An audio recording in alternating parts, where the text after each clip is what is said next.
Hi everyone and welcome to this new video. For the ones new here, my name is Susanne from Suzy's Craftery, and for the ones who know me already, welcome back. At first I want to start off with a big thank you. I didn't do that explicitly in my last video in where I explained about my whereabouts last year, in which I didn't create any content. But I really do appreciate all the sweet messages I got in Instagram asking where I was and when I was going to create new content again. But also for the ones who decided to start following me over the last year here on this channel, and for the ones tuning back in again, I really appreciate it. And it's also one of the big reasons that motivated me again to make new content for this channel. And I just wanted to let you know I really appreciate it, and I really want to give a big thank you for that to you. So now over to the actual video. Today I want to make with you a weekly spread in my Hobonichi weeks using this calendar, the Himekuri calendar. For the ones following me on Instagram, they probably know already that I'm using this for over a year, and I really love using this calendar as inspiration for my weekly spreads in my Hobonichi weeks. And I thought at first I show you this calendar. It's still in last week, at least the last week that I made. I'm a little bit behind.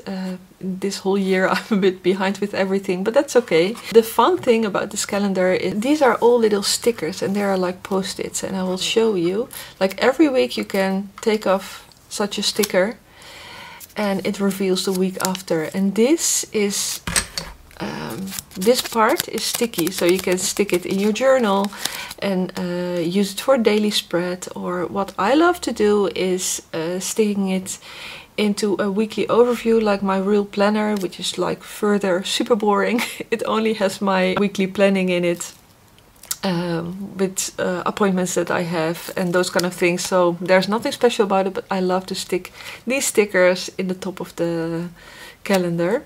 So that's what you do. You just take off, I need to check if I was doing it right.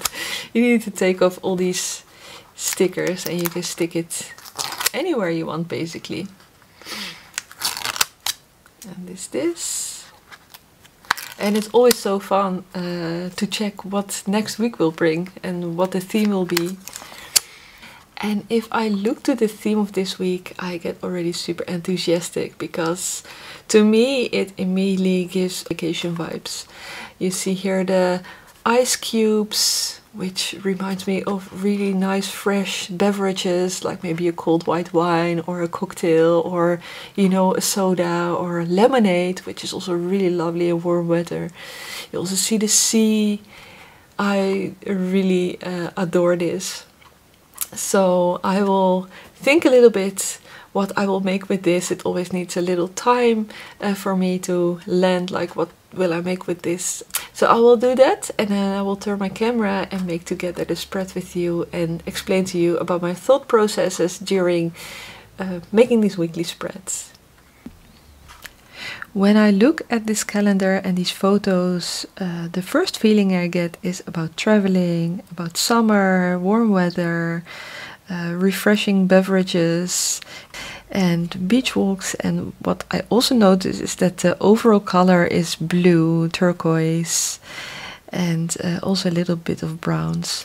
So for this spread I will use these colors, like mostly blues, maybe a little bit green or like little browns, but overall blues, and I will keep the summer, sea, cold beverages theme. So that's what I always do when I see the new photos for the upcoming week. So I'll put this aside so you can keep watching at it while I'm creating this video. And I already selected a few stamps and stickers, but during making this spread I also, I'm sure I will add more. And at first I needed to think of this pet tape. It's from Pion, and it's, I think, the Paris series. I will also link everything I use in the description below this video, although I'm not sure if everything is available still, because some things that I use, they are quite old. Or I have them a long time in my collection, and for the ones journaling already for a longer time, Sometimes things get out of stock and they won't return anymore. So, but at least you know my thought processes and you can do your own, which I love the most. And yeah, this particular pet tape I really love because it has that summer vibe, but it also has something to do with eating, drinking, like the lemonades. And actually the first girl is immediately grabbing my attention, so I think I will use her. And I was also thinking a little bit of the Sunny Days collection from Windry, but I don't know, I selected this sticker because I also really loved that she's sitting there with her ice cream, but I don't know, the photos from this week draw my attention more to this sticker. It's just based on feeling, I mean there's no right or wrong, of course. So I'll use this one. I first start with cutting out this image, and I cut out as close as possible to the image itself to prevent that a lot of empty pet tape will stick from the sides. But you can do it as you want, of course. And I always like to create a little bit layers, and I use really often these labels for it. These are from Classici, and for that I always cut off edges from basically anything. And I also cut off the edge from this one. And I also cut the inside out. And I never throw away the inside, by the way. I use it to stamp images on it, which you will also see later on in this video. And this tape is also from Pion. And I was thinking of using this one because it has some water pattern on it. And I kept moving this around, but I couldn't get the hang of it. And then I remembered I had this pet tape laying around. I have only one sample of this pet tape. It's from Jesslyn Padilla. And I think the name is Windows Around the World. I got it once from a friend, and yeah, I thought it was really matching with the theme I want to create for this spread. These windows with the patterns around it, they remind me so much of the windows that you see, for example, in Spain or in Portugal or in, you know, southern countries in Europe. So I really loved it, and yeah, this was immediately a match. I don't know if you recognize that feeling, like when you're trying something out and yeah, then it immediately feels right. And what you see me doing is, what I like to do is how to stick these larger chunks of pet tape, is to cut out a little piece of the back of the tape and then stick it to the right place on the page, and then you can see that you can remove easily the rest of the tape, and then you're sure it sits straight. And yeah, I find that the easiest way, because when you use the pet tape, sometimes it can be a bit like static and, you know, already goes to your page in ways you don't want. So this is my little trick I use. And I stick the little washi behind this girl, and with the girl I do the same technique. So I cut off a little piece of the back of the tape, and then I stick it to the page to the right position, and then I remove the rest. And this is also pet tape from Pion, from the same series. I said Paris before, but it's the Chill Volume 2. I looked it up quickly. And I thought it's nice to grab a few items that remind you of sitting on a little terrace in the sun, in, you know, a city, in a holiday place. Really like the chill vibes. Hence the name of the pet tape, I think. And I wasn't really happy with how the washi tape was sitting there, so I removed it a little place to the more left upper corner, so I have a little bit more coverage on the page, which is covered by tapes or other things, and it creates a little bit more of a layer. And then I cut out the bottle and the glass. And at first I thought I'd just leave them like this, like how they are in the tape, and then I thought I'd cut them out separately, so I have a little bit more control over where I can place them on my page. And I always like yeah, things not to float. So I always like to create like a base, or, you know, in this case a bit like a tablecloth idea, or that it's standing on something so that it's not hanging in the air. And for this I really grab often this tape. It's from MT, and yeah, it's a bit like with golden lines in a Japanese pattern. And I really like this tape. It's so versatile to use it, and it looks beautiful with everything, I think. And for this I also search a little bit with how I want it. And I decided to take a little bit of a longer tape, so it also overlaps a bit the other washi tape. So there's a bit more connection from the different layers. That's what I also always like to do, is to connect the layers a little bit together, so it are not separate islands on your page, so it becomes a bit like a whole. And I also really love to use my tweezers, so it gives a little bit more control of where to place things. You see it better than when your fingers are in front of it. And then it's time for some stamping, and this one is also from Pion. I'm really having a Pion day today, I think. And I like to use my Versamagic ink for it.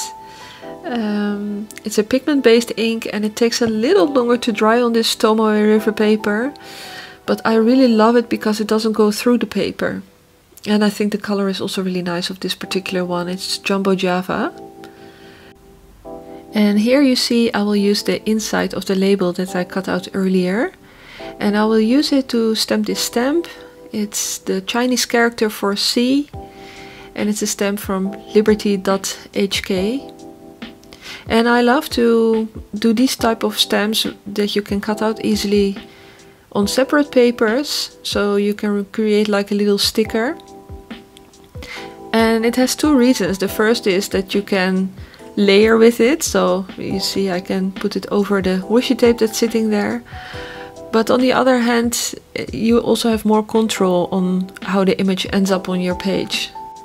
I think we all have the experience in where we stamp on our page and it's not stamped fine, or it's a little bit off of where you wanted to have it. So like this you prevent that. And meanwhile you see that I started writing a quote. I write it first with a mechanical pencil, and then I will go over it with ink. Lately I really enjoy practicing my Spencerian handwriting. I started practicing it I think over a year ago, but then, you know, things got in the way and I left it aside. But lately I picked it up again.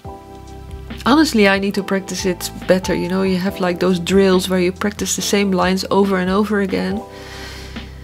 Right now the practice is just with writing quotes, which is also really, I mean, I feel like I'm getting more used to. But yeah, doing those drills would be better actually.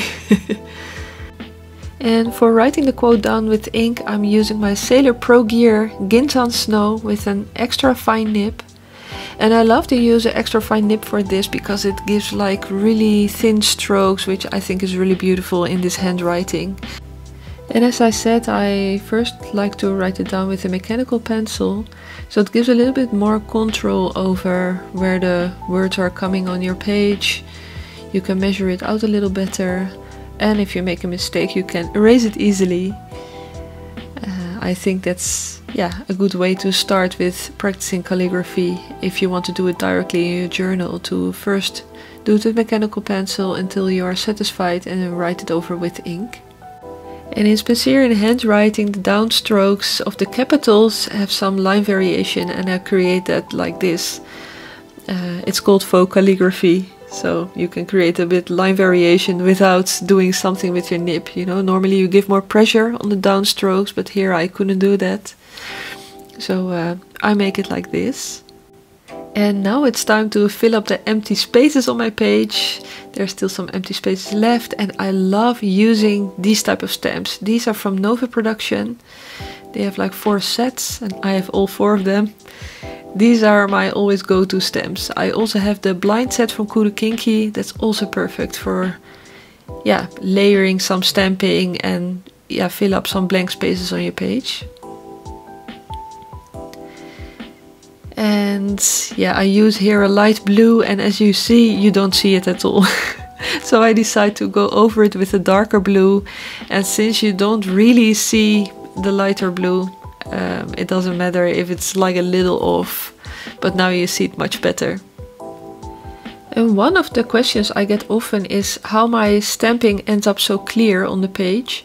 And my trick is to really use almost no force with putting ink on your stamp. You see, I'm only touching the part that will be stamped to the page, and I avoid touching the part that's the background of the stamp. And the other trick is using the right amount of pressure while stamping the image to the page. Before I was pressing my stamps down much harder because I wanted to make sure that everything of the stamp was touching the page, but actually it's really not necessary, especially not with these small stamps.